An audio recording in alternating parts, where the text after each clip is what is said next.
ሰላም ሰላም፣ እንዴት ናችሁ? ቲቲ ነኝ። ዛሬም እንደተለመደው በአዲስ ቪዲዮ መጥቻለሁ። የዛሬው ርዕሳችን ምንድን ነው? ስቶሪ ቴሊንግ ለልጆች የሚሰጣቸው ጥቅሞች ምን ምን ናቸው የሚለውን እናያለን። አብራችሁ ነው።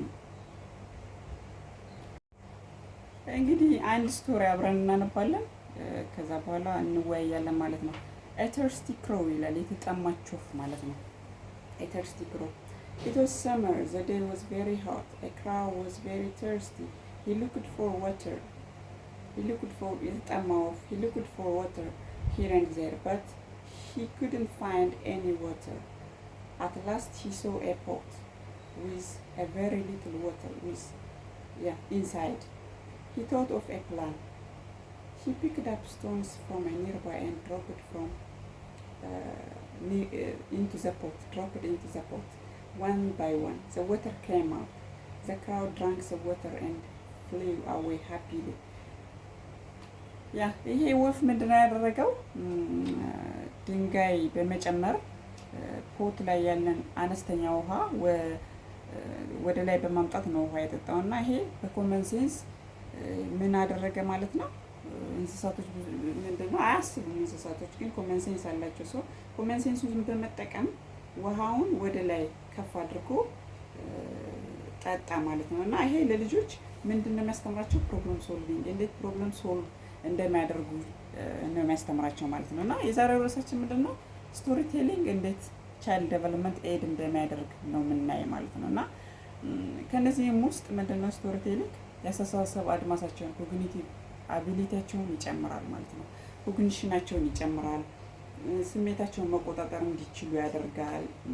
ኢሞሽናቸውን እንዴት ማኔጅ እንዲያደርጉ ያስተምራል ማለት ነው። እና ኢማጂኔሽን ስኪላቸውን በዛው ይጨምራል ማለት ነው። ኮግኒቲቭ ስኪል ስንል ምንድን ነው? የፈጠራን ማበረታታት፣ ቪዥዋላይዜሽን፣ ኢማጂኔሽን የሚባሉትን ስኪላቸው እንዲያድግ ያደርጋል ማለት ነው ስቶሪ ቴሊንግ። ሁለተኛው ጥቅም ምንድን ነው? ቋንቋንና ከሰው ጋር የመግባባት ችሎታቸውን እንዲያድግ ያደርጋል ማለት ነው። ከሰው ጋር የመግባባት ችሎታቸውን ለምሳሌ ስቶሪ ስታነቡላቸው አዳዲስ ወርዶችን ከስቶሪ ፒክ ያደርጋሉ ማለት ነው። እና ምን ይሆናል ማለት ነው? ወርድ ዴቨሎፕመንት ላይ ተጽዕኖ ያሳድራል ማለት ነው። እና በስቶሪ ውስጥ አዳዲስ ቃላቶችን ይማራሉ፣ ራሳቸውን በቀላሉ መግለጽ ይችላሉ። ይሄ ያግዛቸዋል ማለት ነው። እና ሁለተኛው ጥቅም ምንድን ነው? ላንጉጅ እና ኮሚኒኬሽን ስኪላቸው እንዲያድግ ይጠቅማቸዋል፣ ያደርጋል ማለት ነው። ሶስተኛው ምንድነው የሚጠቅማቸው? ከረሲቲ ኢንካሬጅ ማድረግ። ከረሲቲ ማለት አዲስን ነገር የማወቅ ፍላጎት፣ አዳዲስ ነገሮችን የማወቅ ፍላጎት ማለት ነው። ከረሲቲ ዌን ዩ ሪድ ስቶሪ ማለት ነው ፎከስ እንዲኖራቸው፣ ከነገሮች ላይ ፎከስ እንዲያደርጉ ያደርጋቸዋል። ምክንያቱም ስቶሪ ቴል ስታደርጉ ብዙ ጊዜ አዳምጡ ብላችሁ ምናምን ቁጭ እንዲሉ ታደርጋላችሁ ምናምን ነው እና ያኔ ምን ይሆናል ማለት ነው? የፎከስ አቢሊቲያቸው ይጨምራል ማለት ነው። እና የማስታወስ ችሎታቸው እንዲያድግ ያደርጋል። አዳዲስ ነገሮችን የመማር ችሎታቸው ከፍ ይላል። ይሄ ጥቅም አለው ማለት ነው። ሶስተኛው ጥቅም ምንድን ነው? ሶሻል ዴቨሎፕመንት ነው። ሶሻል ዴቨሎፕመንት ማለት ምንድን ነው? ማህበራዊ ነገሮቻቸው እንዲያድጉ፣ ከሰዎች ጋር ያላቸው ኢንተራክሽን፣ ግንኙነት፣ ማህበራዊ ሁኔታቸው እንዴት ናቪጌት እንደሚያደርጉ፣ አካባቢያቸውን ናቪጌት እንዲያደርጉ፣ ኮኦፕሬሽን መተባበር እንዲኖራቸው፣ ኦብዘርቭ እንዲያደርጉ፣ እንዲያዩ ነገሮችን አዳዲስ ስቶሪ ባነበባችሁላቸው ቁጥር ምን ያደርጋሉ ማለት ነው? ኦብዘርቬሽናቸውን በዛው ይጨምራል ማለት ነው። ኦብዘርቭ ያደርጋሉ። ከረሲቲያቸው ይጨምራል። ሶሻል ዴቨሎፕመንታቸው ይጨምራል። ከማህበረሰብ ጋር ያላቸው ግንኙነት ያድጋል ማለት ነው። እና እናንተን ኢሚቴት ማድረግ ይፈልጋሉ። ኢሚቴሽናቸው ራሱ በዛው ያድጋል ማለት ነው። እና ስቶሪ ቴሊንግ በጣም ፋስት የሆነ ጥቅም ነው ያለው ማለት ነው ለልጆች። አራተኛው ጥቅም ምንድነው? ኢሞሽናል ዴቨሎፕመንታቸው እንዲያድግ፣ ፊሊንጋቸውን መቆጣጠር መቻል፣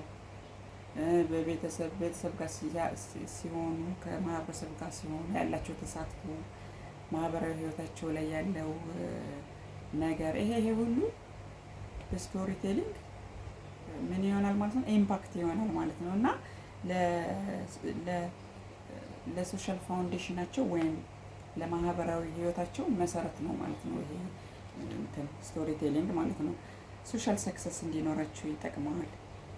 አምስተኛው ዓለምን እንዲያውቁ ያደርጋቸዋል ማለት ነው። ዓለምን ማወቅ ኖዊንግ ዘ ወርልድ ሞር፣ ዓለምን ማወቅ ሴንስ እንዲኖራቸው ማድረግ ፎር ዋት ፐርፐስ ሚኒንግ ምናምን ክሬኤት እንዲያደርጉ ይጠቅማቸዋል ማለት ነው ስቶሪ ቴሊንግ። እንደ አጠቃላይ ምንድነው ስቶሪ ቴሊንግ በልጆች ላይ ያለው ኢምፓክት? ሶሻል ኢምፓክት አለው። አካባቢያቸው ጋር ማህበረሰብ ጋር እንዴት እንደሚግባቡ ናቪጌት እንደሚያደርጉ ሶሻላይዝ እንደሚያደርጉ ቤተሰብ ጋር እንዴት እንደሚግባቡ አዳዲስ ቦታዎችን የማወቅ ፍላጎት ዘኒቱኖ ክሪዮሲቲያቸው ይጨምራል። ወርዶችን ያውቃሉ። ስታነቡላቸው ከእናንተ ወርድ ይወስዳሉ ከስቶሪው። አዳዲስ ቦታዎችን የማወቅ ባህል የማወቅ ቃላቶችን የማወቅ የአስተሳሰብ አድማሳቸው ኮግኒቲቭ ስኪላቸው ይጨምራል። ፈጠራን ያበረታታል። ቪዥዋላይዜሽን ይኖራቸዋል። ኢማጂኔሽን ይኖራቸዋል። የዛሬው ቪዲዮአችን እንግዲህ ይሄን ይመስላል። በሌላ ቪዲዮ እስከምንገናኝ ሰላም።